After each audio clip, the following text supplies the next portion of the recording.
Bonjour tout le monde, n'oubliez pas de vous abonner à notre chaîne YouTube. Merci à ceux qui l'ont déjà fait et à très vite.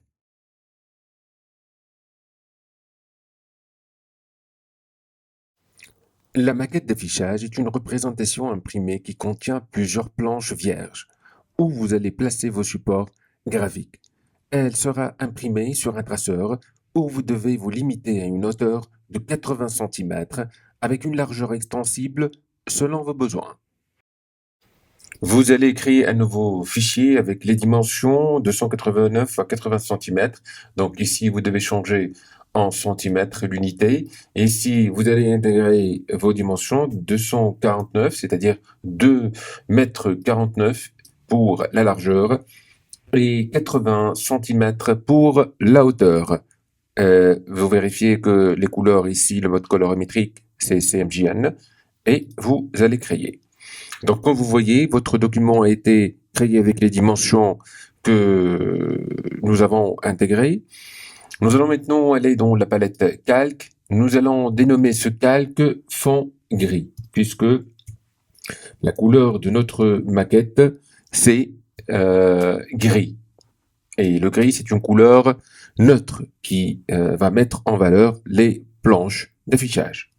Donc voilà, un fond gris. Et vous allez créer maintenant un rectangle avec les mêmes dimensions, bien sûr, de votre maquette, c'est-à-dire 249 pour la largeur et 80 cm pour la hauteur.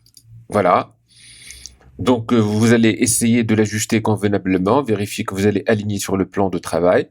Voilà, on va ajuster notre rectangle sur le plan de travail. On va doter ce plan uniquement avec un fond gris, sans contour. Donc, ici, on va supprimer le contour.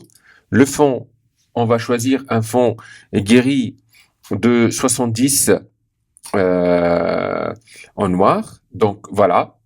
C'est notre grille. Et voilà, je viens de doter ma maquette avec la couleur gris ou noir 70%. Vous allez créer maintenant un nouveau calque. Donc, vous allez dans la palette calque et vous allez créer un nouveau calque que vous allez dénommer planche vierge. Alors, dans ces planches vierges, vous allez placer tous vos supports. Donc, après avoir créé ce calque, nous allons sélectionner l'outil rectangle et nous allons créer notre première planche. Donc, la taille de notre planche, c'est au format A2, c'est-à-dire la largeur 42 cm, la hauteur 59,4 cm. Donc, on valide, voilà.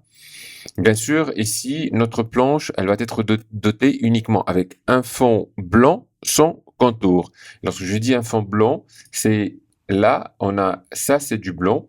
Là, ce n'est pas du blanc. Faites attention, car c'est un noir 10%, 5%. Voilà, comme vous l'avez remarqué. Nous allons maintenant dupliquer cette planche.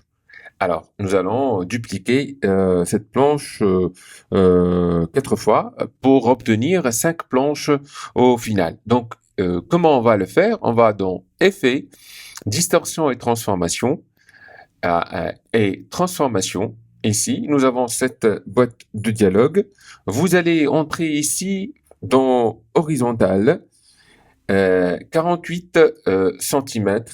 48 cm, et vous allez ici entrer 4 copies. Voilà. Donc, comme vous voyez, nous avons ici 5 planches d'affichage.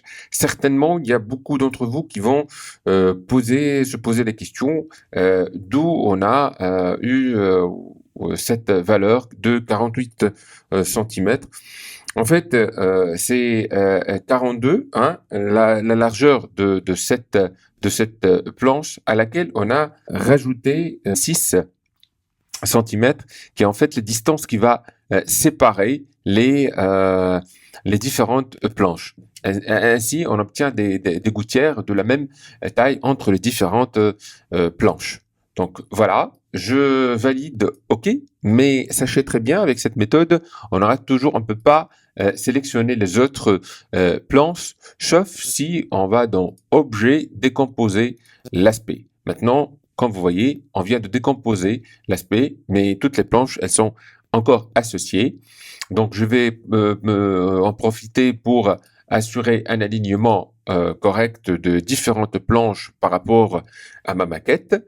Voilà, donc j'ai mes planches qui sont bien alignées par rapport à la maquette d'affichage. Alors, la première chose que je vais faire là ici, je vais verrouiller ces deux planches parce que rien ne doit bouger maintenant. Maintenant, vous allez créer un nouveau calque que vous allez appeler ou dénommer texte. Donc ici, vous allez nommer votre calque texte. Sur ce calque, on va placer les noms des planches afin que lors de la soutenance, on peut les repérer facilement s'il y a un commentaire de la part des membres de jury. Donc ici, vous choisissez la mise en page de l'emplacement, l'alignement de votre planche, soit justifié à gauche, ou soit on va, bien sûr, ici, on va revenir, on va essayer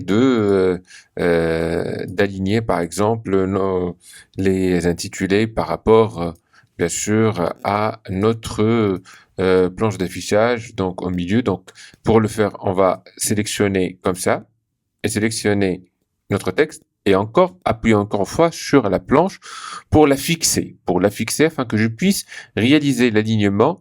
Bien sûr, ici, je dois aligner sur un objet clé par rapport à ma planche sans que les deux planches bougent. Voilà, ça c'est une astuce très intéressante et on va bien sûr appliquer tout ça sur bien sûr le reste des planches. Maintenant que vous avez soigné votre mise en page, nous allons rajouter un autre calque nous allons bloquer bien sûr le calque planche afin qu'il ne bouge pas, aussi le calque texte. Nous allons créer un nouveau calque qui va contenir votre nom et prénom et intitulé de votre bien sûr sujet. Donc ici, on va sélectionner l'outil rectangle.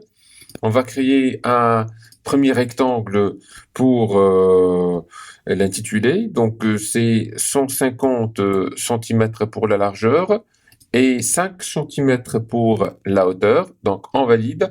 On va aligner par rapport au plan de travail ce rectangle et on va essayer de l'augmenter un peu afin de trouver l'équilibre souhaité. Par la suite, nous allons aussi créer un autre rectangle, mais cette fois-ci pour le nom et le prénom. Donc ici, donc la largeur c'est 40 cm et bien sûr la même hauteur 5 cm. Mais on va doter ce rectangle avec la couleur jaune afin qu'il se démarque du reste de la maquette, du reste du contenu de la maquette d'affichage. Donc ici, on vérifie l'alignement avec la même méthode. Donc voilà, c'est bon. Maintenant pour le texte, donc ici c'est un impact. Bien sûr on va travailler toujours avec impact, mais ici on va choisir 80 points. Voilà. Donc ici c'est l'intitulé. Donc voilà c'est l'intitulé que vous allez mentionner ici. Et ici, on va mentionner le nom et le prénom, nom et prénom. Donc voilà. Donc nous allons placer ici le nom et le prénom. Maintenant que vous avez un aperçu de votre maquette d'affichage, vous pouvez rajouter des détails comme, bien sûr, inscrire ici les noms de vos supports afin de faciliter leur repérage sur vos planches. Vous pouvez aussi procéder aussi au changement des couleurs, par exemple ici du texte. Par exemple, si vous choisissez le blanc, par exemple, ça dépend de vous. Vous pouvez aussi rajouter d'autres planches. Donc ici vous allez donc ici rajouter de cette partie là par exemple ici comme ça et vous allez peut-être bien sûr l'espace blanc. Nous allons essayer par exemple ici d'ouvrir les planches. Donc il faut faire attention, hein, cette opération est délicate. Voilà, et vous pouvez rajouter d'autres planches en respectant la même, donc en respectant ici la même gouttière et la même méthode de travail. Donc c'est à vous de voir selon votre besoin. Ce qui est essentiel ici, on doit toujours bloquer après avoir travaillé, on doit toujours bloquer tout notre texte afin qu'il ne bouge pas. Bien sûr, ici on doit ouvrir pour écrire le nom et l'intitulé parce que en bloquant les calques, on n'arrive jamais à accéder. Nous allons nous placer à la tête de la pile des calques et nous allons créer un nouveau calque que nous allons appeler montage. Alors dans ce calque, nous allons placer bien sûr tous nos supports que nous avons créés auparavant. Donc j'espère que ce tutoriel vous a beaucoup aidé à réaliser votre planche d'affichage. Bien sûr, je souhaite à tout le monde bon courage dans leurs études. Et d'ici un nouveau tutoriel, je vous souhaite bonne continuation et n'oubliez pas de vous abonner à notre chaîne YouTube. Merci beaucoup.